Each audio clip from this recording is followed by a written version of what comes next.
আসসালামু আলাইকুম, কেমন আছেন সবাই? আশা করি আল্লাহর অশেষ রহমতে সবাই ভালো আছেন। আলহামদুলিল্লাহ, আমিও ভালো আছি। শাহিনুরস রেসিপিতে সবাইকে আরও একবার ওয়েলকাম জানাচ্ছি নতুন আরও একটি রেসিপি দেখার জন্য। আজকে আমি তৈরি করে দেখাবো fried rice, prawn fried rice. আজকে আমি তৈরি করে দেখাবো, মানে চিংড়ি মাছের ফ্রাইড রাইস তৈরি করে দেখাবো একদম রেস্টুরেন্টের মতো করে। আর বাড়িতে থাকা অল্প কিছু উপকরণ দিয়ে কিন্তু ঝটপট করে এটা একদম পারফেক্টভাবে তৈরি করে দেখানোর চেষ্টা করব। তো চলুন আজকে এটা কীভাবে তৈরি করেছি দেখে নেওয়া যাক। আর আপনি আমার ভিডিওতে একটা লাইক করে চ্যানেলটি সাবস্ক্রাইব করে পাশেই থাকবেন আশা করছি। আজকের এই ফ্রাইড রাইসটা তৈরি করে নেওয়ার জন্য আমি এখানে নিয়েছি বাসমতি চাল। চাইলে যে কোনো চাল দিয়ে কিন্তু এটা করতে পারেন, যেমন সুগন্ধি চাল যেটা দিয়ে আমরা পোলাও রান্না করি সেটাও করতে পারেন, আবার চাইলে নর্মাল ভাতের যে মিনিকেট চাল সেটা দিয়েও কিন্তু করতে পারেন, ভালোই হবে সেটাও। তো আমি এখানে নিয়েছি বাসমতি চাল 2 কাপ পরিমাণে। তো এটা দিয়ে কিন্তু আজকের এই রান্নাটা আমি করে দেখাবো। হাতে যদি সময় থাকে তাহলে চালটাকে কিন্তু 10 মিনিটের জন্য একটু ভিজিয়ে রাখতে পারেন, এতে করে কিন্তু তাড়াতাড়ি করে ফুটে যাবে। এমনিতে না রাখলেও চলবে যদি সময় না থাকে, তবে যদি সময় থাকে একটু ভিজিয়ে রাখার চেষ্টা করবেন, যেহেতু চালটাকে ফুটিয়ে নিতে হবে 80% পর্যন্ত। তো সেই জন্য একটু ভিজিয়ে রাখলে কিন্তু একটু তাড়াতাড়ি হয়ে যাবে, এই জন্য একটু ভিজিয়ে রাখতে পারেন। তো আমি এটাকে ভিজিয়ে রেখে 10 মিনিট তারপর কিন্তু ধুয়ে তুলে নিয়েছি। আর এদিকে চুলায় আমি একটা ডিপ হাঁড়িতে করে পর্যাপ্ত পরিমাণে পানি গরম হতে দিয়েছিলাম। পানিটা যখন গরম হতে শুরু করেছে চালটা দিয়ে দিতে হবে। বিসমিল্লাহির রহমানির রহিম। তো চালটা দেওয়ার আগে কিন্তু আমি এখানে 1 চা চামচ পরিমাণে লবণ দিয়েছিলাম। তো লবণটা দিলে একটু ভালো, তো আমি লবণটা দিয়ে দিয়েছি এখানে। লবণটা দিয়ে তারপর চালগুলো এখানে আমি দিয়ে দিলাম সব। খেয়াল রাখবেন পুরোপুরি যেন ফুটে না যায়, মানে ভাতটা রান্না করার জন্য যেমন করে ফোটাই তেমন যেন না হয়ে যায়, তার থেকে একটু কম ফোটালেই কিন্তু চলবে। তো সেজন্য 80% পর্যন্ত এটাকে আমি ফুটিয়ে নেব। একটু নাড়াচাড়া করে আমি এটাকে ঢাকনা দিয়ে ঢেকে দিলাম বলক আসা পর্যন্ত। বলক আসার পরে আর ঢাকনা দিয়ে না ঢাকলেও চলবে, আমি ঢাকনাটা তুলে নিয়েছি। মাঝে মাঝে একটু করে নাড়াচাড়া করে দিচ্ছিলাম। দেখুন ফুটতে কিন্তু শুরু করে দিয়েছে, যেহেতু বাসমতি চাল অনেকটাই বড় বড় হয়ে যাবে, মাশাআল্লাহ বড় বড় হয়ে যাচ্ছে ধীরে ধীরে। তো চালটা কিন্তু আমি যেমন চাই, মানে 80% পর্যন্ত কিন্তু এটা ফুটে গেছে, দেখেই বোঝা যাচ্ছে। দেখুন পুরোপুরিভাবে কিন্তু নরম হয়নি, সে যে ভাত রান্নার জন্য যেমনটা করি আমরা তেমন কিন্তু হয়নি। তো আমি এবার এটাকে ছেঁকে তুলে নেব এবং ঝরা দিয়ে রাখতে হবে, পানিটা যেন পুরোপুরিভাবে ঝরে যায়। তো পুরোপুরি ঝরিয়ে নিয়ে তারপর যদি একটু ফ্রিজে রাখতে পারেন তাহলে কিন্তু আরও বেশি ভালো, মানে ফ্রাইড রাইসটার জন্য একটু ভালো হয়। এই জন্য কিন্তু একটু ফ্রিজে রেখে দিতে পারেন। তো হাতে যদি সময় না থাকে আমার মতো, তাহলে কিন্তু ডিপ ফ্রিজে রেখে দিতে পারেন মাত্র 20 মিনিটের জন্য। একটু সময় থাকলে নর্মাল ফ্রিজে রেখে দিতে পারবেন 1 ঘন্টার জন্য, আর যদি হাতে সময় না থাকে তাহলে ডিপ ফ্রিজে রেখে দিবেন মাত্র 20 মিনিটের জন্য, তাহলেই কিন্তু হয়ে যাবে। ভাতটা একদম সুন্দরভাবে কিন্তু একদম আলাদা আলাদা থাকবে রান্নার পরে। তো আমি ছেঁকে প্রথমে তুলে নিচ্ছি এবং প্রথমে কিন্তু একটু ঠান্ডা করে নিতে হবে। গরমটাকে ধরেই কিন্তু আবার ফ্রিজে রেখে দেওয়ার দরকার নেই, একটু ঠান্ডা করে নিয়েছি আমি। এবার এটাকে ডিপ ফ্রিজে রেখে দিচ্ছি 20 মিনিটের জন্য, যেন তাড়াতাড়ি করে এটা ঠান্ডা হয়ে যেতে পারে। আর এখানে নিয়েছি 2টা ডিম, একটা বাটির মধ্যে ডিমগুলোকে ফাটিয়ে নিচ্ছি প্রথমে। ডিমটাকে চাইলে কিন্তু স্কিপ করে দিতে পারেন, যেহেতু চিংড়ি মাছ দিচ্ছি, তবে ডিম না দিলে কিন্তু ফ্রাইড রাইসের সেই যে একটা টেস্ট সেটা কিন্তু আসবে না। এই জন্য 2টা ডিম নিয়েছি আর 2 আঙুলের 1 চিমটি লবণ দিয়ে এগুলোকে একটু ফেটিয়ে নিচ্ছি প্রথমে। এটাকে ফেটিয়ে রাখছি একপাশে। আর আমি কিন্তু নিয়েছি এখানে চিংড়ি মাছ প্রায় 1 কাপের মতো, মেজারমেন্ট কাপের 1 কাপ পরিমাণে আমি এখানে নিয়েছি চিংড়ি মাছ। তো পানিটাকে ঝরিয়ে রেখেছি, যেহেতু এটাকে প্রথমে ভেজে নিতে হবে সেই জন্য।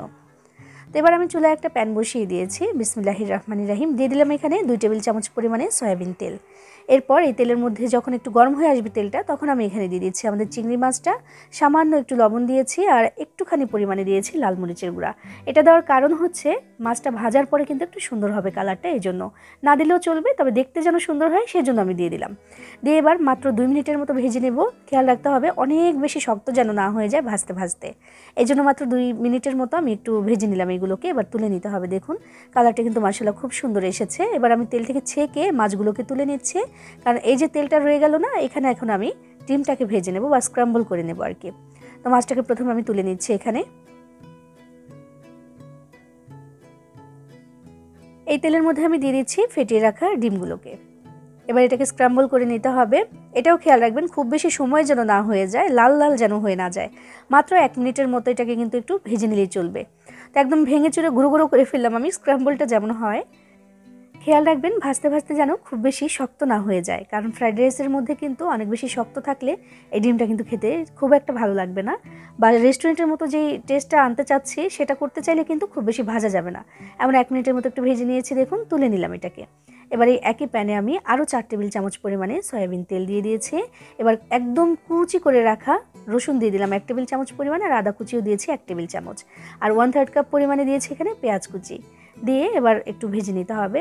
একটু বাদামি হয়ে গেলে এগুলোকে মানে বুঝতে হবে যে ভাজা হয়ে গেছে। তো চুলার আঁচটাকে মিডিয়ামে রেখে আমি ভেজে নিলাম একটু, অনেক বেশি লাল লাল করতে হবে না, এমন একটু বাদামি কালার এসেছে তখনই এটা ভাজা হয়ে গেছে বুঝতে হবে। এবার এখানে সবজিগুলো দিয়ে দিচ্ছি। 1 কাপ পরিমাণে গাজর কুচিয়ে রেখেছিলাম সেটা দিয়েছি, বাঁধাকপি দিয়ে দিলাম 1 কাপ পরিমাণে, এরপর দিয়ে দিচ্ছি আমি এখানে ক্যাপসিকাম, একটা ক্যাপসিকাম দিয়েছি এখানে, আর দিয়ে দিলাম এখানে আমি 1 কাপ থেকে একটু কম পেঁয়াজ কলি, সেটা ছোট করে কেটে রেখেছিলাম দিয়ে দিলাম। 2টা টমেটো, টমেটোর যে ভিতরের অংশটা সেটা বাদ দিয়ে শুধু টমেটোর যে উপরের অংশটা সেটাই আমি দিয়েছি। আর এখানে দিলাম কিছুটা পরিমাণে মটরশুঁটি, এটা আমি খুব বেশি দেইনি, আধা কাপের থেকে একটু বেশি হবে এমন দিয়েছে। আর দিয়ে দিলাম কাঁচা পাকা মরিচ কুচি, সেটা আমি এখানে দিয়ে দিলাম। আচ্ছা, এবার সবজিগুলোকে কিন্তু অনেক বেশি রান্না করা যাবে না, মাত্র 3 থেকে 3.5 বা 4 মিনিটের মতো একটু রান্না করে নিলেই হবে। এতে করে দেখা যাবে যে এটাও কিন্তু প্রায় 70%-এর মতো সেদ্ধ হয়ে গেছে এমন দেখা যাবে। তো আমি এগুলোকে একটু নেড়েচেড়ে মিশিয়ে দিচ্ছি। প্রথমে ফ্রাইড রাইসের মধ্যে দিলে ভালো লাগবে এমন যে কোনো সবজি আপনি আপনার পছন্দ মতো দিয়ে দিতে পারেন। তো আমার কাছে যা যা ছিল আমি দিয়ে দিয়েছি। তো প্রথমে একটু নাড়াচাড়া করে নিলাম, একটু যখন নরম হতে শুরু করেছে তখন এখানে 1 চা চামচ লবণ দিয়ে দিলাম, গোলমরিচের গুঁড়ো দিয়ে দিলাম এখানে আধা চা চামচের মতো, আর 1 চা চামচের 3 ভাগের 1 ভাগ পরিমাণে দিয়েছি আমি টেস্টি সল্ট বা যেটাকে আজিনোমোটো বলে আর কি। তো সেটা দিয়ে দিলাম, এটা কিন্তু দিতেই হবে, এটা না দিলে সেই রেস্টুরেন্টের মতো বা চাইনিজ সেই স্বাদটা কিন্তু আপনি পাবেন না। এই যে আমি টেস্টি লবণটা দিলাম বা টেস্টি সল্ট দিলাম সেটা যদি না দেন। তো আমি একটু দিয়ে দিয়েছি, দিয়ে নাড়াচাড়া করে নিয়েছি, দেখুন আরও একটু নরম হয়ে এসেছে, প্রায় 3 মিনিটের মতো হয়ে গেছে। সবজিটা আমি চুলায় দিয়েছি। এবার এখানে দিয়ে দিলাম আমি 1 টেবিল চামচ পরিমাণে টমেটো সস, এরপর 1 টেবিল চামচ পরিমাণে সয়া সস দিয়ে দিচ্ছি, আর দিয়ে দেবো ফিশ সস, এটা আধা চা চামচের মতো দিলাম, যদি বাড়িতে থাকে দিয়ে দিতে পারেন, টেস্ট ভালো আসবে।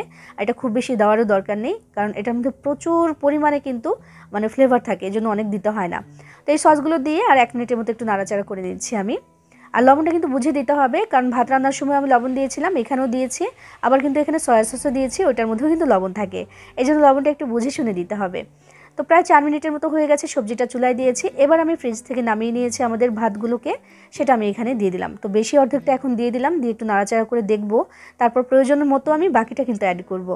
নাড়াচাড়ার আগে এখানে আমি দিয়ে দিলাম ভেজে রাখা চিংড়ি মাছ আর ডিম 2টা যে ভেজে রেখেছিলাম, স্ক্র্যাম্বল করে রেখেছিলাম, সেটা আমি এখানে দিয়ে দিলাম।